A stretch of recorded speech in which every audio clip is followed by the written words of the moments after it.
ma chaîne d'Ansel Conero et on va parler aujourd'hui training et pas n'importe quel training. Je vais vous évoquer le 10 km, comment s'entraîner pour réussir son 10 km, quelle allure faut-il utiliser pour être au mieux en fonction de son état physique bien sûr, mais également par rapport au plan d'entraînement qu'on souhaite se fixer et l'objectif de temps qu'on y est derrière. Et je vous propose de retrouver toutes ces infos juste après le jingle.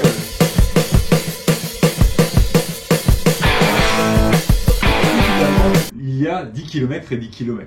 Le 10 km du dimanche matin, une distance plutôt abordable. C'est souvent la première distance d'ailleurs qu'on va courir quand on débute le running, mais c'est aussi la première distance qu'on va tenter d'aller se challenger avec un objectif de temps. Et c'est là où il peut y avoir une décorrélation entre le temps qu'on pense réaliser et l'entraînement qu'on y met en face. C'est pas parce qu'on va réaliser son 10 km tous les week-ends qu'on va avoir une super perf lors du 10 km en running lors d'une course.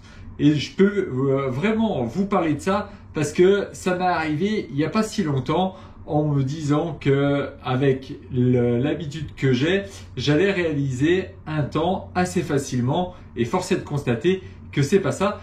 Et donc pour le coup, je vous donne mon retour d'expérience également dans cette vidéo. Restez bien jusqu'à la fin. L'une des plus grosses difficultés quand on court un 10 km, c'est finalement la gestion de son allure de bout en bout. Et donc pour ça, il faut que tu commences à intégrer un plan d'entraînement spécifique pour justement atteindre tes objectifs.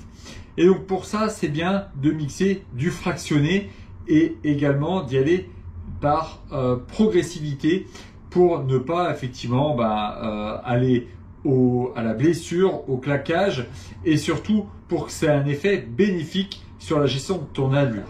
Pour vous qui débutez justement sur cette chaîne, qu'est-ce que le fractionné? Le fractionné, en fait, c'est une alternance de courses rapides et de courses plus lentes de récupération.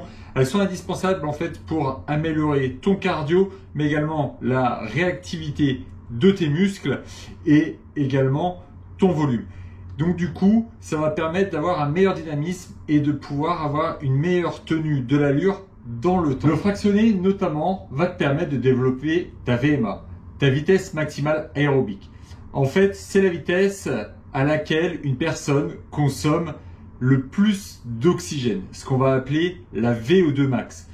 En dessous de ce seuil, ton oxygène va être consommé en fonction de la proportion de ton effort et au-dessus, cette consommation va rester constante. C'est pour ça qu'il faut bien évidemment travailler le sujet. Globalement, c'est avec ta VMA que tu vas pouvoir tout simplement réaliser un effort long dans la durée. Et donc du coup, c'est ça qui va te permettre de garder ton allure lors de ton 10 km. Maintenant, tu vas me dire, ok, mais comment je calcule ma VMA?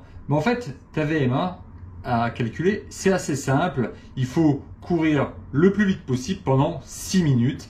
Et en fonction de ça, tu vas diviser la distance parcourue par 100. Ça va te donner ta VMA.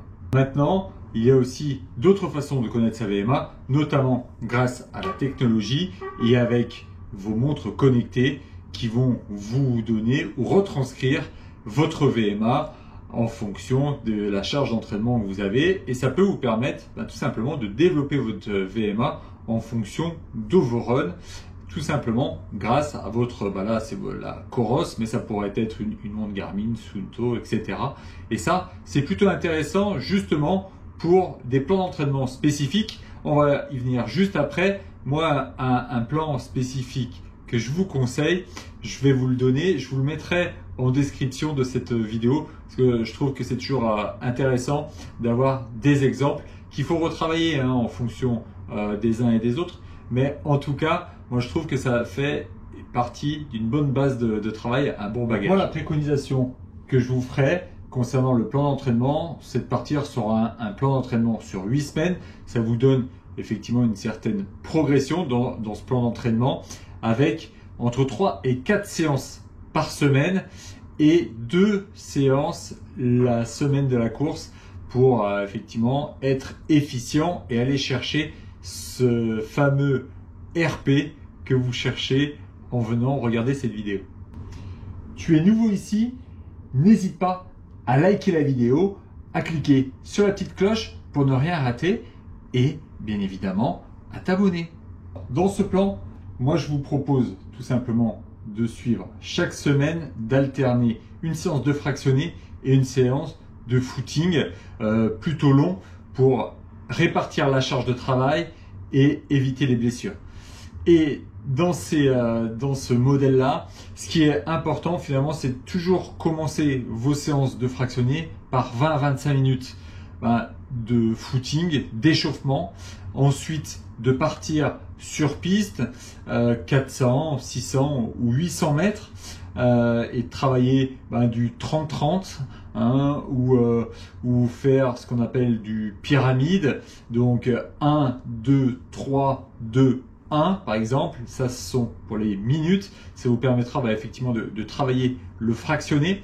Et derrière, de vous garder une dizaine de minutes à la fin de votre entraînement pour faire un retour au calme en mode footing, pour bien récupérer, pour éviter toujours pareil les blessures et la charge trop importante de travail. Que lors de vos fractionnés, dirigez-vous plutôt vers des pistes.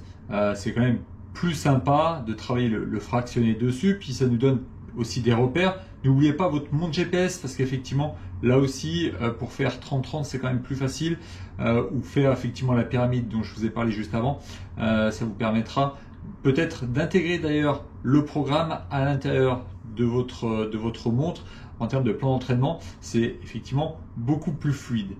Lors des footings longs, moi ce que je vous propose, c'est tout simplement d'alterner avec un peu de dénivelé positif et négatif. Ça vous permettra de changer de rythme et ça c'est toujours intéressant parce qu'effectivement en course on peut se faire aspirer au départ, mais surtout il faut qu'on puisse gérer l'effort en fin de course parce que c'est là où se gagnent ou où se perdent les secondes précieuses.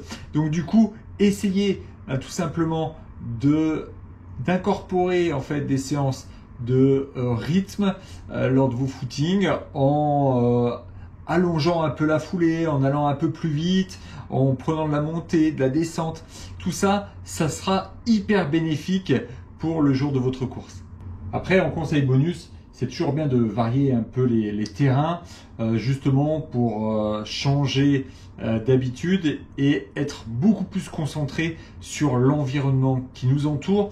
Et donc, pareil, toujours ce système de concentration, de changement de rythme qui va nous permettre de nous améliorer dans notre foulée et le tout avec des terrains peut-être un peu plus chahutés que d'habitude pour tout simplement retrouver des sensations qui pourraient nous pousser à être beaucoup plus concentrés qu'à l'accoutumée.